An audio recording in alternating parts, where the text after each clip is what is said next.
Bismillahirrahmanirrahim. Assalamualaikum warahmatullahi wabarakatuh. Innal hamdalillah nahmaduhu wa nasta'inuhu wa nastaghfiruh wa na'udzu billahi min shururi anfusina wa sayyiati a'malina may yahdihillahu fala mudilla lahu wa may yudlil fala hadiyalah. Wa asyhadu an la ilaha illallah wahdahu la syarika lah wa asyhadu anna Muhammadan abduhu wa rasuluh. Allahumma shalli ala Muhammadin wa ala alihi wa ashabihi wa man tabi'ahum bi ihsan ila yaumiddin, amma ba'd.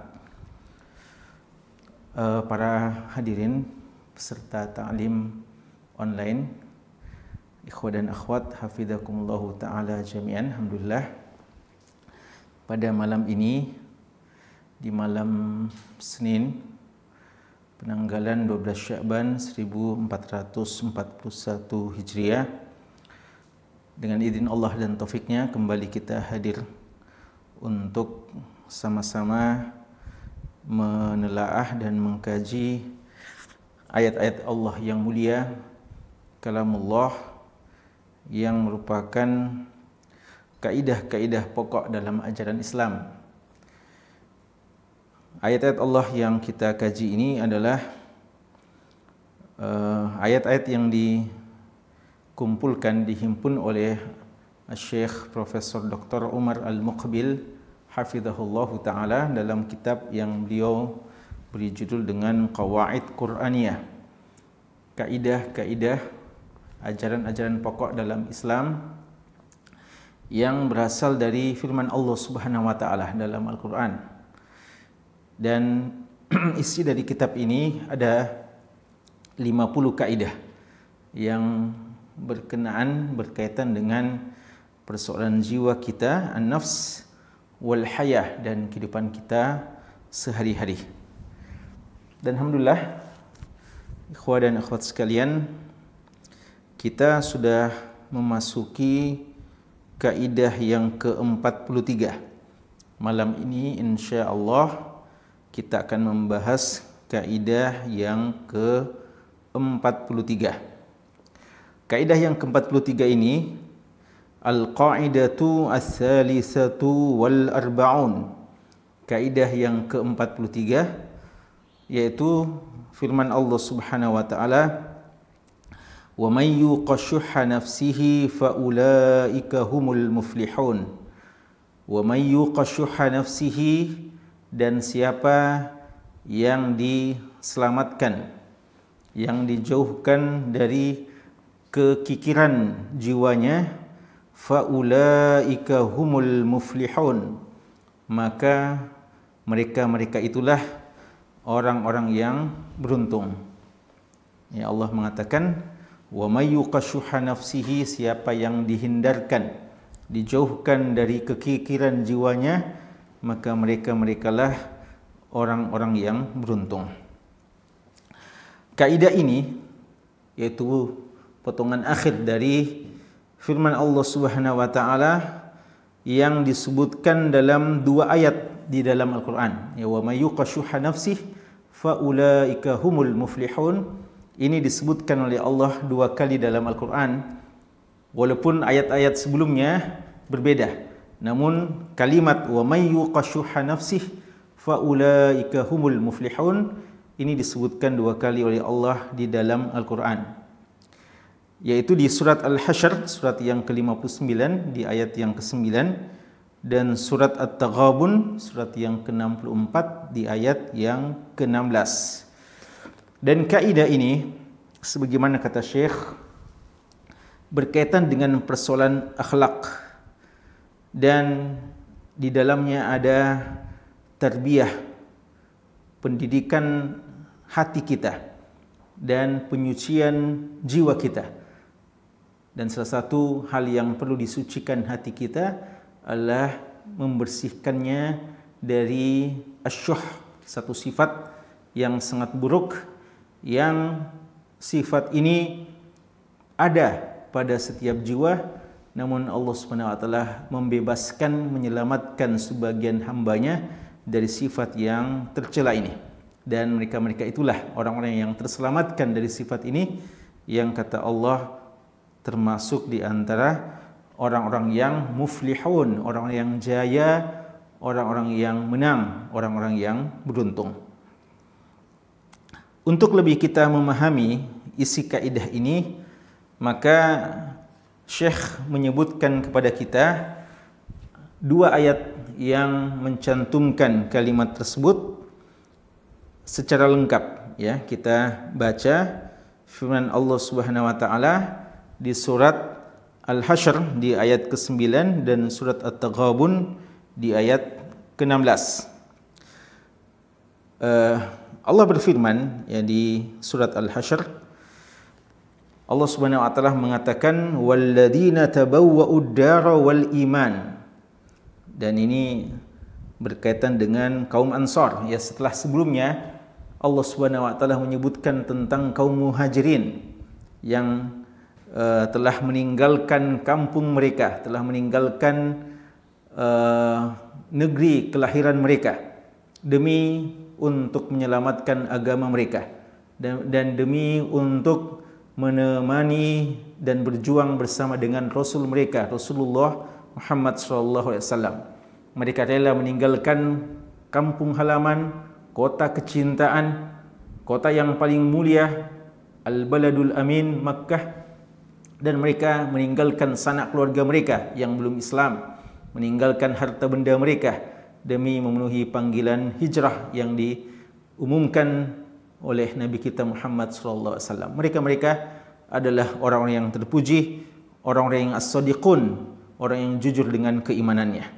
Lalu Allah Subhanahu wa taala setelah itu menyebutkan tentang kaum Ansar. Kata Allah Subhanahu wa taala, walladzina tabawwa'ud dar, dan mereka-mereka yang telah menempati ad-dar. Dan ad-dar di sini yang dimaksudkan kampung kota Madinah.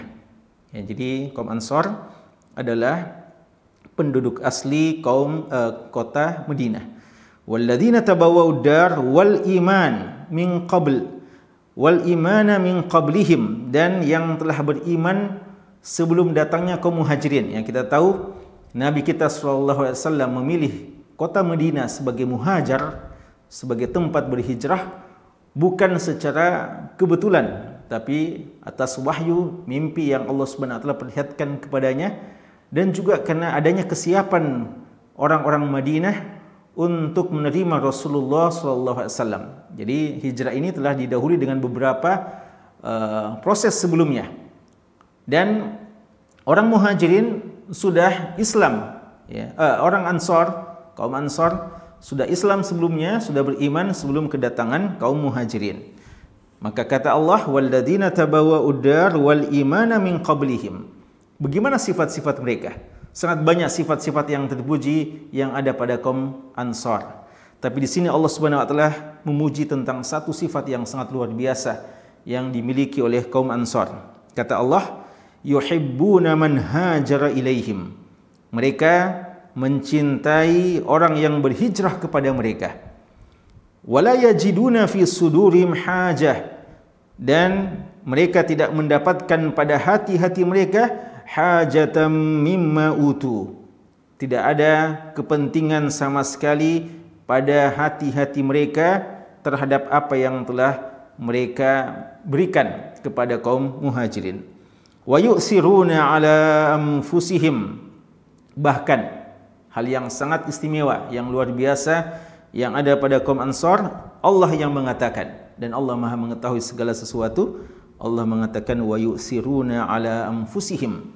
Mereka kaum Ansar mengutamakan kaum Muhajirin dari diri mereka sendiri. Walau kana bihim khasasah. Ya, kata Allah, walaupun sebenarnya mereka juga atau sebagian besar mereka, ya memang betul sebagian orang Ansar adalah orang yang mapan ekonominya, orang kaya sebagiannya. Namun kebanyakan di antara mereka juga adalah orang yang pas-pasan. Namun demikian mereka tetap mengutamakan saudara mereka kaum Muhajirin daripada mereka sendiri. Kata Allah, walau kana bihim khasasah, walaupun mereka sendiri punya kebutuhan yang banyak terhadap diri mereka sendiri. Lalu Allah tutup ayat ini dengan firman-Nya, "Wa may yuqa syuhha nafsihi faulaika humul muflihun." Siapa yang diselamatkan, dijauhkan dari kekikiran jiwanya, maka mereka-merekalah orang-orang yang beruntung. Yang kedua, wa may yuqa syuhha nafsihi faulaika humul muflihun, Allah sebutkan dalam surat At-Taghabun dalam pembahasan tentang fitnah harta, fitnah anak-anak dan fitnah pasangan kita, istri atau suami kita. Allah Subhanahu wa taala mengatakan dalam surat At-Taghabun ayat ke-16 atau sebelumnya, ya, sejak ayat ke-14, 15 dan 16, Allah Subhanahu wa taala katakan, "Ya ayyuhalladzina amanu, wahai sekalian orang-orang yang beriman, inna min azwajikum wa auladikum aduwwan lakum fahdharuhum." Sesungguhnya di antara istri-istri kalian dan anak-anak kalian, aduwwan lakum, ada yang menjadi musuh bagi kalian. Ini peringatan dari Allah bahwa ternyata ada saja di antara pasangan-pasangan hidup kita, ada saja di antara anak-anak kita sendiri tidak menyertai kita dalam keimanan, tidak membantu kita dalam ketaatan kepada Allah, bahkan sebaliknya menjadi musuh bagi kita. Kata Allah, fahdharuhum, maka hati-hatilah kepada mereka. Wa in ta'fu wa tasfahu wa taghfiru fa innallaha ghafurur rahim. Dan jika kalian memaafkan lalu melupakan kesalahan mereka, memaafkan dengan sepenuh hati, wa taghfiru, dan mengampuni mereka, fa innallaha ghafurur rahim, sesungguhnya Allah Maha Pengampun lagi Maha Penyayang. Lalu kata Allah, innama amwalukum wa auladukum fitnah. Ketahuilah bahwasanya harta-harta kalian dan anak-anak kalian adalah fitnah, ujian bagi kalian. Wallahu indahu ajrun azim, dan di sisi Allah lah pahala yang besar. Fattaqullaha mastata'tum, bertakwalah kepada Allah semampu kalian. Wasma'u wa ati'u wa anfiqu khairan li anfusikum, dan dengarkanlah dan taatilah perintah Allah, dan infakkanlah harta kalian yang terbaik, li anfusikum, untuk kemaslahatan diri kalian sendiri. Lalu setelah itu Allah mengatakan, wa may yuqa syuhha nafsihi faulaika humul muflihun, dan siapa yang diselamatkan, dijauhkan dari kekikiran dirinya, jiwanya, merekalah termasuk dari orang-orang yang beruntung. In tuqridullaha qardan hasana, kata Allah, jika kalian meminjamkan kepada Allah pinjaman yang baik, ya. Di sini Allah Subhanahu wa taala mengatakan kepada kita, jika kalian meminjamkan kepada Allah pinjaman yang baik. Bagaimana mulianya Allah, bagaimana maha pemurahnya Allah Subhanahu wa taala. Dialah yang memberikan kepada kita harta, dan harta semua adalah miliknya. Semuanya datang darinya, tapi ketika kita diajak untuk berinfak, Allah mengatakan kalian meminjamkan kepada Allah. Ya, padahal harta kita adalah milik Allah Subhanahu wa taala. Jika kalian meminjamkan kepada Allah pinjaman yang baik, yudha'ifhu lakum, Allah akan melipat gandakan pahala untuk kalian. Wa yaghfir lakum, dan Allah Subhanahu wa taala akan mengampuni dosa-dosa kalian. Wallahu syakurun halim, dan Allah Subhanahu wa taala Maha mensyukuri kepada hamba-hambanya dan Maha penyantun kepada hamba-hambanya. Syekh mengatakan dari sini kita bisa memahami makna dari asyuh. Apa sebenarnya arti syuh dalam bahasa Arab? Ya, syuh ini dicantumkan dalam Al-Quran, berarti dia adalah bahasa Arab. Apa maknanya? Makna asal dari asyuh dalam penggunaan bahasa Arab adalah al-mana', yaitu menahan. Kemudian dia bukan sekadar al-mana', tapi al-mana' ma'a-hirs, yaitu dia menahan disertai dengan ambisi. Wa min dzalik asyuh wa huwal bukhl ma'a hirsin. Berarti singkatnya asyuh itu adalah kekikiran, kebakhilan disertai dengan ambisi terhadap harta orang lain, ya. Wa yuqal, makanya dalam bahasa Arab dikatakan tasyahal rajulani alal amr. Ketika tasyaha ar-rajulani alal amr, ketika dua orang saling berebut terhadap sesuatu yang ingin didapatkannya dan dia menghalangi saudaranya untuk mendapatkannya. Ya, ketika ada dua orang yang berebut terhadap sesuatu, ini dalam bahasa Arab dikatakan tasyaha.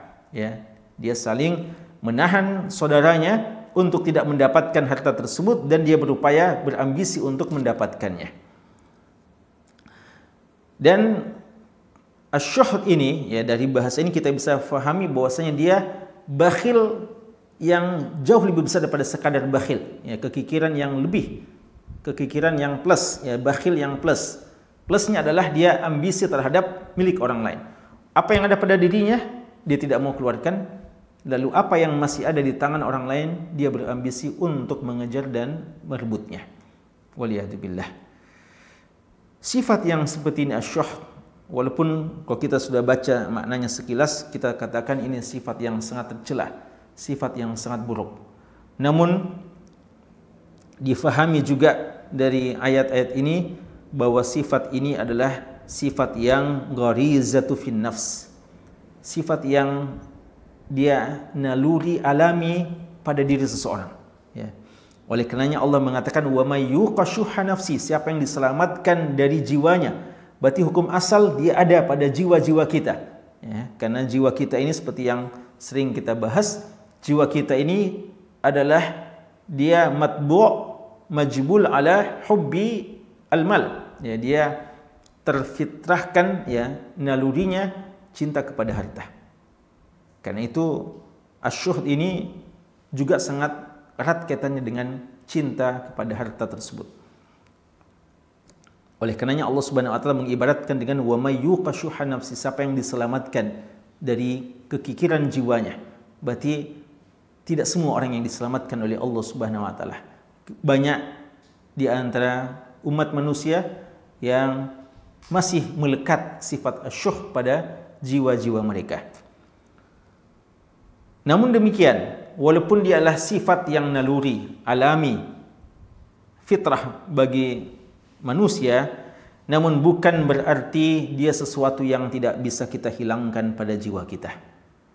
Tapi dia adalah sesuatu yang bisa kita singkirkan, bisa kita jauhkan, dan mudah kita jauhkan jika kita termasuk orang yang dimudahkan oleh Allah Subhanahu wa taala. Ya, makanya Syekh mengatakan balil khalasu minhu yasirun ala man yassarahu Allahu alaih. Al-khalas, at-takhallus, ya, menjauhkan diri, berlepas diri dari sifat yang buruk ini, dia mudah bagi orang-orang yang Allah mudahkan.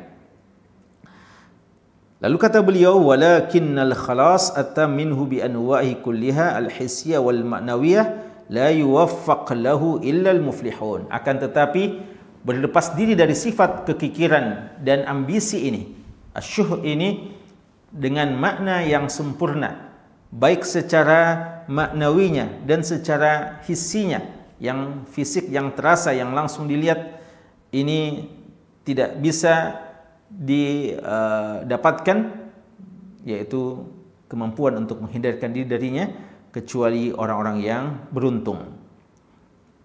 Oleh karenanya dalam sebuah asar disebutkan sahabat yang mulia Abdurrahman bin Auf radhiyallahu anhu, yang salah seorang sahabat yang terkenal dengan kekayaannya dan kedermawanannya. Abdurrahman bin Auf radhiyallahu anhu dikatakan beliau pernah disaksikan oleh seorang, beliau sedang bertawaf di Ka'bah. Dan pada saat tawaf, doa yang kebanyakan beliau ulang-ulangi, Rabbi qini syuhha nafsi, Rabbi qini syuhha nafsi. Ya Allah, jauhkanlah aku, selamatkan aku dari syuhha nafsi, dari kekikiran jiwaku, dari kebakhilan dan ambisi yang ada pada jiwaku. Dan itu terus yang beliau ulang-ulangi. Maka ada yang bertanya kepada beliau, kenapa sampai kamu mengulang-ulangi doa itu? Beliau mengatakan, idza wuqitu syuha nafsi lam asriq wa lam azni wa lam af'al. Karena kapan saya bisa dijauhkan, kalau doa saya dikabulkan dan saya dijauhkan dari syuha nafsi, maka dengan itu saya tidak akan mencuri, saya tidak akan berzina, dan saya tidak akan melakukan perbuatan-perbuatan yang buruk tersebut. Jadi pangkal dari jatuhnya orang dalam banyak kemaksiatan adalah kekikiran dan ambisi yang besar terhadap harta-harta. Waliyadzubillah. Dan inilah kita melihat bagaimana pemahaman yang luar biasa dan yang begitu mendalam dari salaf as-saleh tentang makna ini. Dan sebagian ahli tafsir mengatakan ketika menafsirkan firman Allah ini, wa may yuqashuha nafsih, mereka mengatakan alla ya'khudha syai'an mimma nahahu Allahu anhu, yaitu orang yang diselamatkan dari kekikiran di jiwanya adalah dia tidak mengambil sesuatu yang Allah larang untuk mengambilnya. Wala yamna'u syai'an amarahu Allahu bi'adaih, dan sebaliknya dia tidak akan menahan sesuatu yang Allah perintahkan untuk ditunaikan, untuk dikeluarkan. Fasyuhu ya'muru bi khilafi amrillah. Maka singkatnya, kekikiran jiwa ini, syuhu nafsih, itu mengajak kita untuk selalu menyelisihi apa yang Allah perintahkan dan yang diperintahkan oleh Rasulullah. Fa innallaha, karena sesungguhnya Allah, yanha 'anil zulm, melarang perbuatan kezaliman, wa ya'muru bil ihsan, dan menyuruh kita untuk berbuat kebajikan. Wasyuhu, adapun asyuh itu tadi perintah Allah, melarang kita zalim dan menyuruh kita untuk berbuat ihsan. Adapun asyuh ini dia menyuruh kita untuk berbuat zalim dan melarang kita untuk berbuat ihsan. Waliyadzubillah. Kata Syekhul Islam Ibnu Taimiyah rahimallahu taala bahwa asyuh adalah syiddatu hirsin nafs. Dia adalah jiwa, ambisi jiwa yang begitu besar. Yujibul bukhla, yaitu dengannya dia menjadi seorang yang bakhil. Yamna ma huwa alaihi, dengan kebakhilannya dia menahan diri untuk mengeluarkan sesuatu yang wajib untuk dia keluarkan.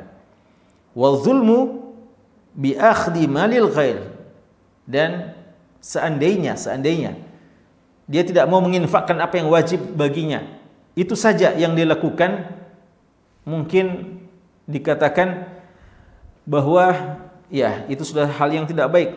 Tapi hal yang lebih disayangkan lagi, karena orang yang memiliki syuh ini bukan cuma sekadar bakhil terhadap dirinya dan tidak mau memberikan apa yang harus dia keluarkan untuk orang lain, namun juga dia begitu ambisi sehingga dia akan selalu berusaha untuk mengejar dan merampas milik orang lain. Ya. Wa yujibu qati'atar rahim, dan karena itu maka orang yang memiliki sifat syuh dia rela untuk memutuskan tali silaturahimnya.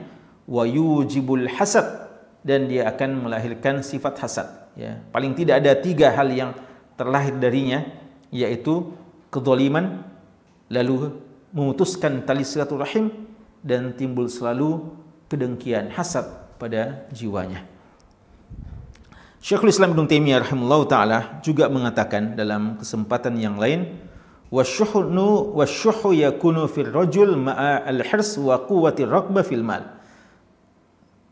Asyuh ini yang ada pada seseorang disertai dengan ambisi dan keinginan yang begitu kuat terhadap harta benda, dan dia begitu benci jika harta itu ada pada orang lain, dan dia sampai rela untuk mendolimi orang lain, sebagaimana yang Allah firmankan, qad ya'lamullahu al-mu'awwiqina minkum wal qailina li ikhwanihim halumma ilaina wa la ya'tuna al-ba'sa illa qalila. Ya, kata Allah dalam surat Al-Ahzab di ayat ke-18, qad ya'lamullahu al-mu'awwiqina minkum, dan Allah Maha tahu tentang al-muawwiqin. Di antara kalian ini orang-orang munafikin yang selalu mencegah kaum muslimin ketika mau berjihad fisabilillah, mau keluar dalam perjuangan. Allah tahu siapa itu al-muawwiqina minkum, yang selalu menahan-nahan umat Islam untuk berjuang fisabilillah. Wal qailina li ikhwanihim, dan orang-orang yang berkata kepada saudara-saudara mereka, halumma ilaina, ke sini. Ya, mereka selalu menggembosi umat Islam ketika pergi berjuang. Ya, kadang ikut pada awal, tapi di tengah perjalanan dia ajak mereka untuk menyimpang dan untuk menyempal dan keluar dari barisan perjuangan kaum muslimin. Wala ya'tunal ba'sa illa qalila, dan mereka tidak pergi berjihad kecuali sangat sedikit. Asyihatan alaikum, itu Allah katakan asyihatan alaikum, mereka begitu bakhil atas kalian. Sampai Allah mengatakan tentang mereka, ulaika lam yu'minu, mereka-mereka itu adalah orang-orang yang tidak beriman. Fa ahbatallahu a'malahum, maka Allah menghapuskan amalan-amalan mereka. Wa kana dzalika 'ala Allah yasira, dan itu mudah bagi Allah Subhanahu wa taala. Fasyuhuhum 'alal mu'minin, maka kebakhilan mereka terhadap orang beriman dan terhadap kebaikan terkandung padanya kebencian dan kemurkaan kepada orang-orang beriman. Wa bughdul khairi ya'muru bisyarr, dan benci kepada kebaikan dan mengajak kepada kejahatan. Wa bughdul insan ya'muru bidzulmihi, dan membenci kepada orang manusia dan sehingga mengajak untuk berbuat kezaliman, memutuskan tali silaturahim, berbuat hasad. Karena hasad itu, kata Syekhul Islam, mengajak kepada pelakunya untuk berbuat zalim kepada yang dia dengki terhadapnya, dan untuk memutuskan tali silaturahimnya, sebagaimana yang pernah terjadi pada anak Adam alaihissalam dan kepada yang terjadi pada saudara-saudara Yusuf alaihissalam. Kata Syekh, dari ayat Allah, dua ayat Allah yang kita baca tadi di surat Al-Hasyr dan At-Taghabun, maka kita melihat pembahasan tentang asyuh ini sangat erat kaitannya dengan persoalan harta. Ya, asyuh ini korelasinya dan hubungannya itu sangat erat dengan persoalan harta. Karena wallahu alam, kata Syekh, itulah yang paling nampak ketika seseorang diberikan atau tidak diselamatkan dari sifat asyuh. Walaupun sebenarnya, kata beliau, kekikiran ini sebenarnya lebih luas cakupannya, bukan cuma sekadar harta, tapi persoalan harta adalah persoalan yang paling utama ketika kita berbicara tentang kekikiran. Maka kata beliau, untuk lebih jelasnya kita akan memberikan beberapa contoh-contoh terhadap kaidah ini, bagaimana contoh-contoh orang-orang yang beruntung itu. Wa may yuqashuha nafsihi fa ulaika humul muflihun. Siapa-siapa mereka itu? Orang-orang yang beruntung. Kata Allah Subhanahu wa ta'ala, di sini Syekh mengatakan, kita lihat lagi surat Al-Hasyr tadi. Bagaimana Allah Subhanahu wa ta'ala memuji orang-orang Ansar yang telah membuka rumah-rumah mereka dan hati-hati mereka untuk saudara-saudara mereka kalangan Muhajirin. Walaupun mereka juga sebagian dari mereka adalah orang-orang yang tidak memiliki harta yang banyak, dan cukuplah bagi kita pujian yang datang dari Allah Subhanahu wa taala yang Al-Alim Al-Khabir. Ya, seandainya sesama kita memuji bosi fulan seorang yang dermawan, ya mungkin itu sebatas pengetahuan kita, dan berapa banyak orang yang kita sangka dermawan, namun ternyata pada bagian-bagian khusus saja, dan mungkin menurut sebagian orang lain tidak seperti itu. Tapi yang mengatakan ini adalah Al-Alimul Khabir, Allah Subhanahu wa taala yang Maha mengetahui dan Maha memberitakan kepada hamba-hambanya. Alladzi ya'lamu ma tukinnuhus nufus, yang mengetahui apa yang tersembunyi dalam jiwa-jiwa orang. Kata Allah Subhanahu wa taala, walladzina tabawwa'ud dara wal imana min qablihim yuhibbuna man hajara ilaihim wa la yajiduna fi sudurihim hajatan mimma utu wa yu'thiruna ala anfusihim walau kana bihim khasasah wa may yuqashuha nafsihi fa ulaika humul muflihun. Kita lihat di sini a'mal al-qalbiyah, amalan-amalan hati yang Allah Subhanahu wa taala singkapkan kepada kita, yang Allah Subhanahu wa taala ungkapkan kepada kita, dan menunjukkan bagaimana selamatnya kaum Ansar dari kekikiran jiwa mereka. Yang pertama, ketika Allah mengatakan yuhibbun, amalan pertama yang ada pada mereka, amalan hati ini ya, yang dinamakan dengan amal qalbiyah, amalan hati, adalah al-mahabbah, kecintaan, yuhibbun. Allah Subhanahu wa taala, id min sya'nil qabail an yataharraju minal ladzina yuhajiruna ila diyarihim limudayaqatihim. Padahal, ya kata Syekh, merupakan sifat yang mendasar, wajar pada kabilah-kabilah yang ada. Hatinya akan terasa sesak, kurang siap menerima. Ya, apatah lagi di sana, di zaman itu kabilah-kabilah Arab itu saling dengki-mendengki, saling bermusuhan sebelumnya, saling bersaingan. Maka ketika ada kabilah yang lain mau datang ke kampung mereka, ke negeri mereka, maka mereka merasa tersingkir dan mereka merasa terganggu dan hati mereka sempit untuk menerimanya. Tapi ternyata hal itu tidak ada pada kaum Ansar. Allah mengatakan yuhibbuna man hajar ilaihim, mencintai orang-orang yang berhijrah.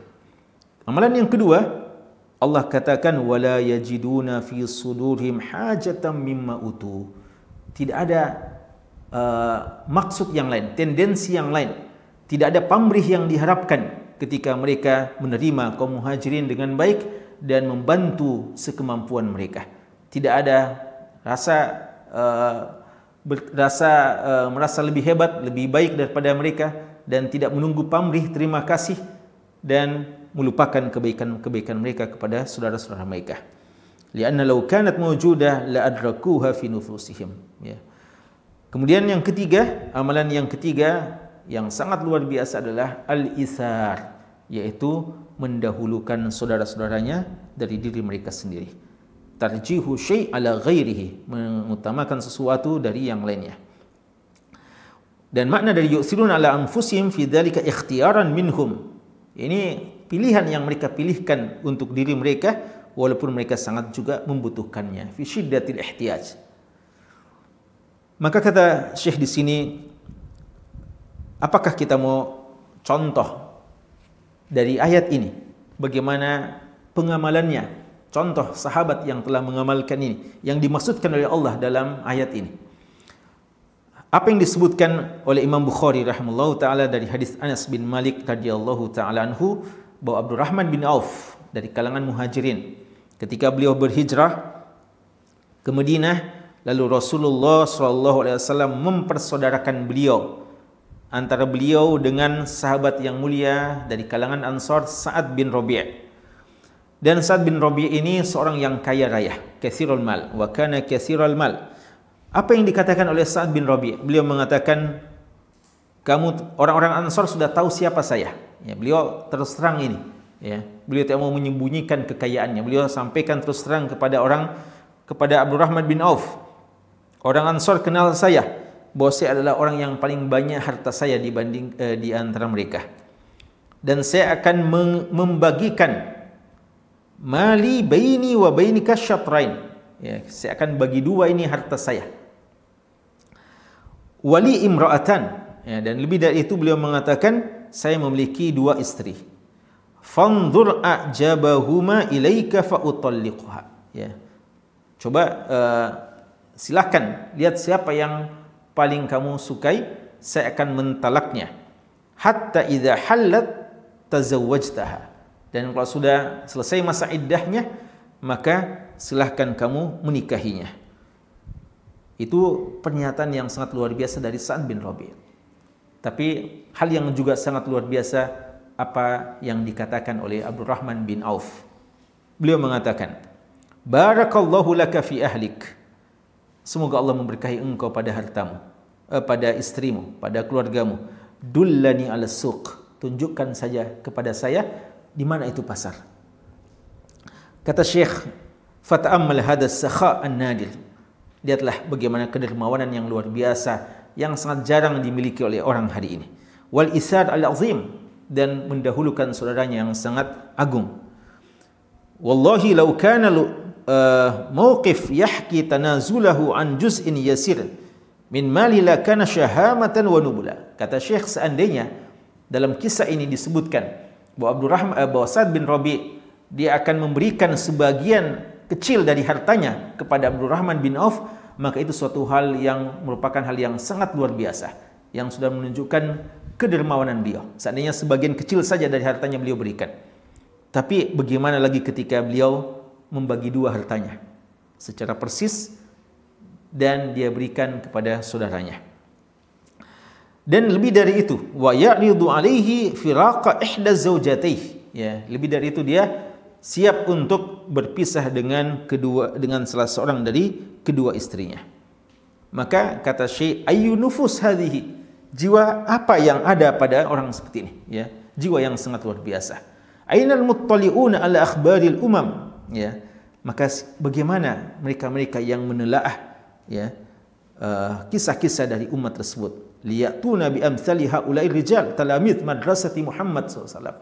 Siapa orang yang bisa kita dapatkan sepanjang sejarah yang seperti murid-murid hasil-hasil tempaan dan tarbiyah dari madrasah Nabiullah Muhammad SAW.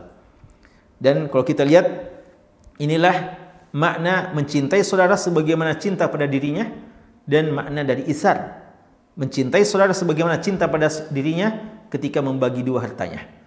Dan al-isar ditunjukkan ketika dia mempersilahkan saudaranya memilih istri di antara istrinya yang mana yang lebih dia sukai untuk dia talak, lalu dia persilahkan kepada saudaranya untuk menikahinya setelah selesai masa iddahnya. Ini sesuatu yang mungkin hanya tinggal menjadi kenangan dalam sejarah, dan ini menunjukkan bagaimana mulianya, ya, para sahabat Ansor yang dipuji oleh Allah Subhanahu wa taala.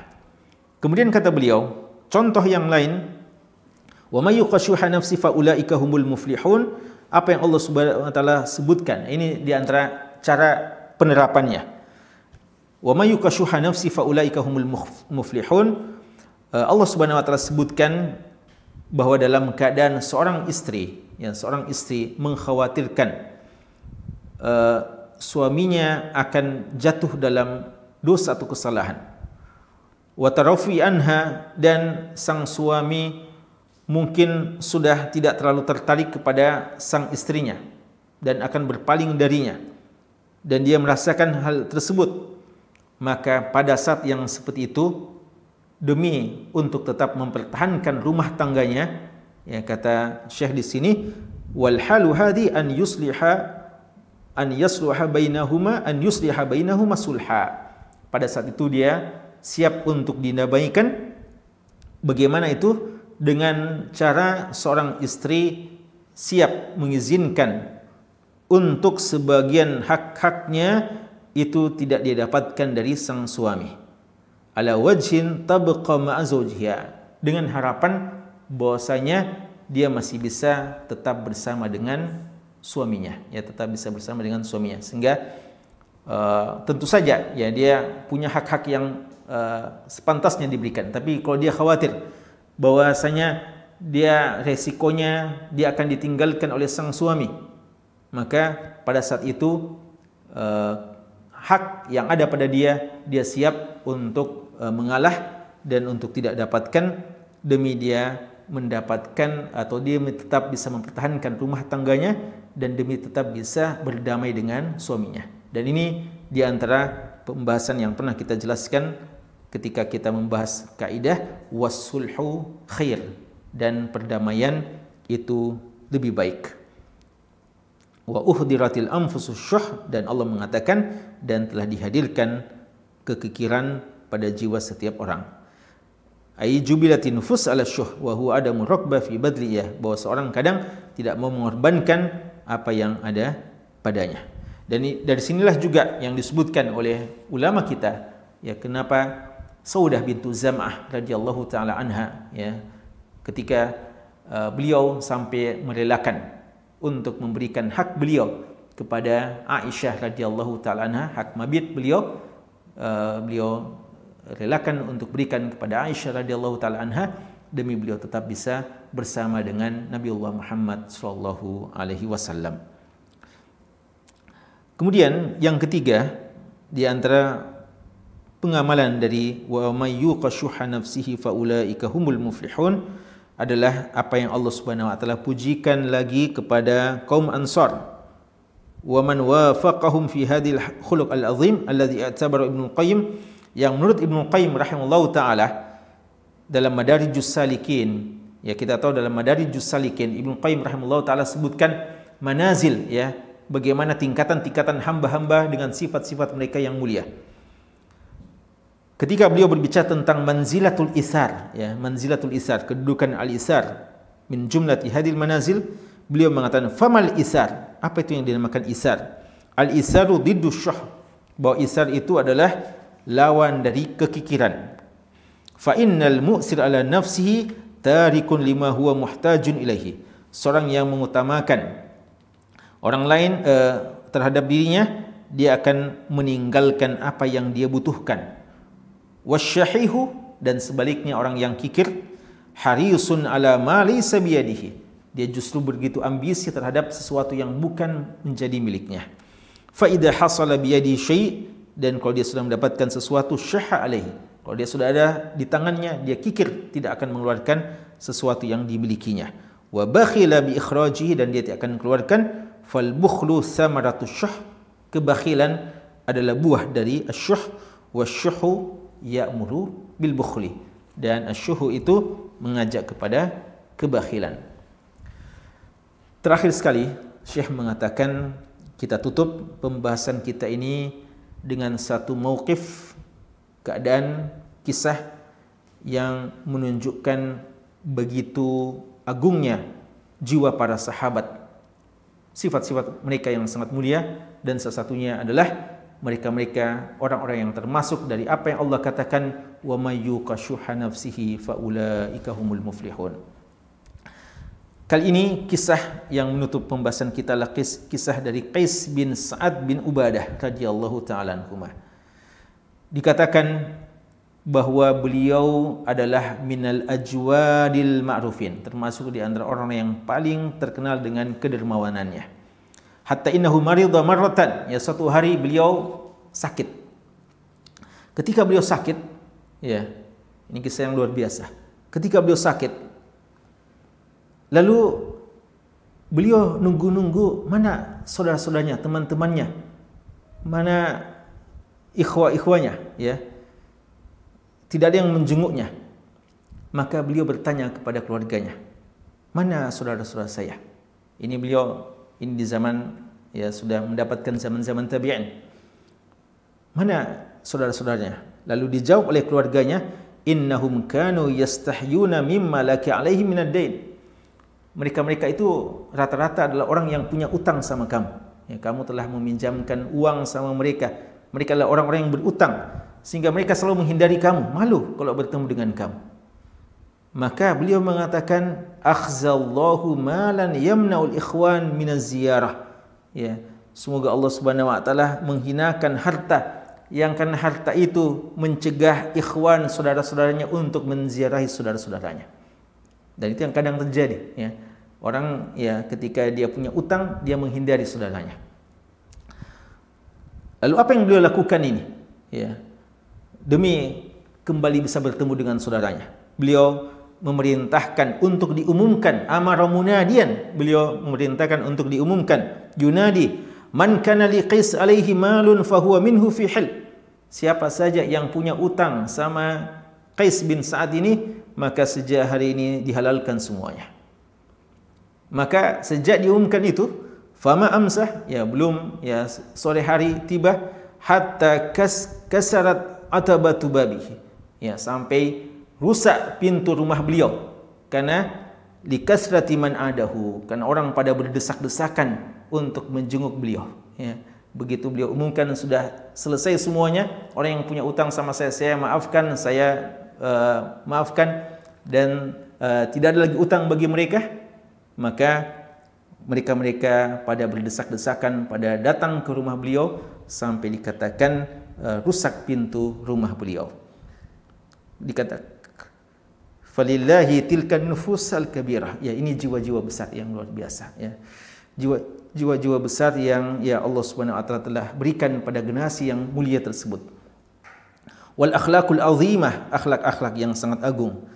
Wa aktsar fin nasi wa aktsar fin nasi min amsalim. Semoga Allah Subhanahu wa taala wa aktsar fin nasi min amsalihim. Semoga Allah Subhanahu wa taala memperbanyak orang-orang yang semisal dengan mereka. Sebagai penutup, kesimpulan 4 yang disebutkan oleh Syekh, karamun nafsi wal akhlaq min a'zami alamatil falah. Kemuliaan jiwa dan akhlak adalah di antara tanda-tanda yang paling besar terhadap keberuntungan dan kejayaan seseorang. Yang kedua, kun katsiral isti'anah billah. Jadilah kamu termasuk orang yang banyak meminta pertolongan kepada Allah, an yaqiyaka syuha nafsik, untuk kamu dijauhkan dari kekikiran jiwamu. Kita contoh Abdurrahman bin Auf. Rabbi qini syuha nafsi, ya Allah jauhkan aku dari kekikiran jiwaku. Faqad jubilat an-nufusu ala syuh, karena jiwa kita ini memang secara naluri memiliki jiwa kikir tersebut. Yang ketiga, rawwid nafsaka alal karam bisidqin wa sabr. Rawwid, latih jiwamu untuk memiliki sifat yang mulia, sifat dermawan. Latihlah dia dengan penuh kejujuran dan penuh kesabaran. Faman qadat al-amalu illa lisabir, dan tidak akan bisa tunduk cita-cita dan harapan kecuali kepada orang-orang yang bersabar. Dan yang terakhir, syahihun nafsi sadda ala nafsi katsiran min abwabil khair.